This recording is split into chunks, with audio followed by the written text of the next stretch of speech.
Budget સત્રની હંગામેદાર શરૂઆત, કોંગ્રેસે કર્યો વિરોધ. ગાંધીનગરમાં બજેટ સત્રની હંગામેદાર શરૂઆત થઈ છે અને ગુજરાતના વિધાનસભાના બજેટ સત્રનો પ્રારંભ થયો છે. 28 માર્ચ સુધી વિધાનસભા સત્ર ચાલશે.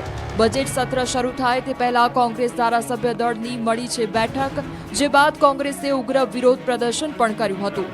કોંગ્રેસના ધારાસભ્યોએ વિધાનસભાના પગથિયા બહાર આવી સરકાર સામે દેખાવો કર્યા હતા.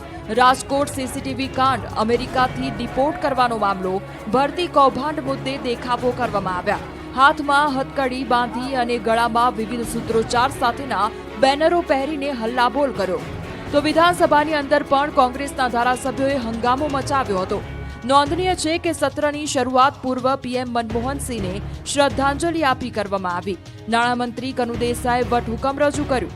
રાજ્યપાલે આપેલી મંજૂરીના વિધેયકો મેજ પર મૂકવામાં આવ્યું. આરોગ્ય મંત્રી ચિકિત્સાને લગતા વિધેયક રજૂ કરશે.